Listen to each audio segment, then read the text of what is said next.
Welcome to the June 2019 edition of the AJP-Heart and Circulatory Physiology video table of contents, or From the Editor's Desk. We have some very interesting papers this month, including, as of June 6, 2019, 6 review articles, 2 perspective pieces, and 13 original research papers. I think you'll enjoy perusing this issue, so here's just a sample. In a review by Carr et al., the role of hydrogen sulfide in the regulation of cell death is discussed in the setting of diabetic cardiomyopathy. Understanding the role of cell death signaling pathways involved in the development of cardiomyopathies is crucial for the discovery of novel targeted therapeutics and biomarkers for diabetic cardiomyopathy. Recent evidence suggests that H2S, an endogenous gaseous molecule, has cardioprotective effects against cell death. However, very little is known about signaling by which H2S and its downstream targets regulate myocardial cell death in the diabetic heart.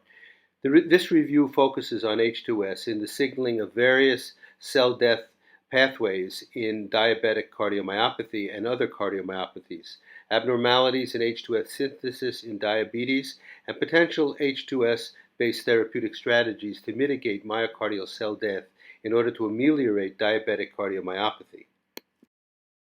In a second review by Caesar et al., they discuss the cellular and molecular mechanisms contributing to vascular aging.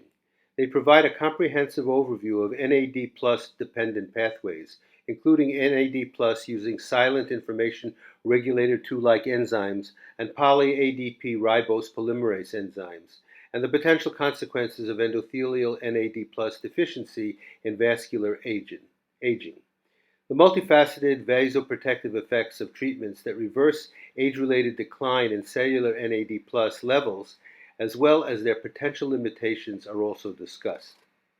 They propose that NAD+ precursors should be considered as critical components of combination therapies to slow the vascular aging process and increase cardiovascular health span. Collier et al. Examined the effects of clinically relevant concentrations of histones on the endothelium in intact resistance mesenteric arteries. Application of purified histone protein directly to the endothelium of en face mouse and human mesenteric arteries produced large calcium signals that spread within and between the endothelial cells. Luminal application of histones had no effect on the diameter of pressurized arteries. Instead, after prolonged exposure, it reduced dilation to endothelium-dependent vasodilators and ultimately caused cell death of about 25% of endothelial cells. Removal of extracellular calcium, but not depletion of intracellular calcium stores, prevented histone-induced calcium signals. Another interesting and timely review, Wren and Crowley discussed the contributions of T-cell lymphocytes to the pathogenesis of salt-sensitive hypertension. Under hypertensive stimuli, naive T cells develop into different subsets, depending on the surrounding microenvironment in organs. Distinct subsets of T cells may play totally different roles in tissue damage and hypertension. The underlying mechanisms by which hypertensive stimuli activate naive T cells involve many events in different organs, such as neoantigen presentation by dendritic cells, high salt concentration, and the milieu of oxidative stress in the kidney and vasculature. Infiltrating and activated T subsets in injured organs in turn exert considerable impacts on tissue dysfunction, including sodium retention in the kidney, vascular stiffness, and remodeling in the vasculature.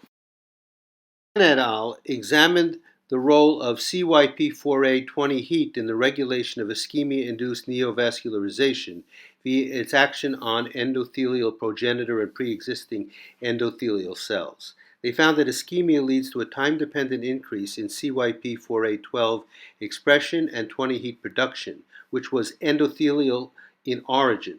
This was accompanied by increases in tissue stromal cell factor 1 alpha expression, as well as SDF1 alpha plasma levels.